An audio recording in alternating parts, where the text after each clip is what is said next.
السلام علیکم، آپ دیکھ رہے ہیں کہ نیوز HD۔ میں ہوں قدس شکر۔ خبر شامل کرتے ہیں ہڑپا سے۔ مخالف کا نشانہ بنی 10 سالہ بچی انصاف کے لیے در بدر پھرتی رہی مگر انصاف نہ ملا۔ مزید جانتے ہیں اس رپورٹ میں۔ کچہری ساہیوال میں ہوں، یہاں پر ہڑپا سے آئی ہوئی ایک متاثرہ فیملی ہمارے ساتھ موجود ہے جو کہ 10 سالہ بچی کو فائر لگنے سے زخمی ہو گئی ہے۔ آئے ہیں اس کے لواحقین ہمارے ساتھ ہیں، ہم ان سے بات کرتے ہیں۔ جی السلام علیکم۔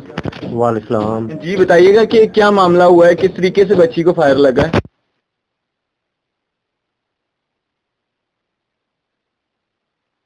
ہم لے کے گئے ہیں ہڑپا DHQ میں، انہوں نے کہا ہے کہ کل لے کے آنا، آج ہم میڈیکل نہیں دیتے۔ آج گئے تو انہوں نے DHQ ساہیوال میں ریفر کیا ہے۔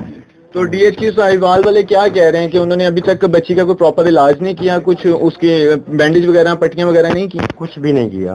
وہ کہتے ہیں کہ واپس لے جاؤ، ہڑپے والے کریں گے، وہ کہتے ہیں ساہیوال والے کریں گے، بس اسی چکر میں لگے ہوئے ہیں، کوئی ٹریٹمنٹ نہیں، کوئی پٹیاں نہیں۔ تو یہ آپ جس نے فائر مارا ہے ان لوگوں کے نام بتا سکتے ہیں؟ ہاں جی، عابد علی والدہ شاہ محمد، بشیر والدہ لال، شاہ محمد والدہ لال۔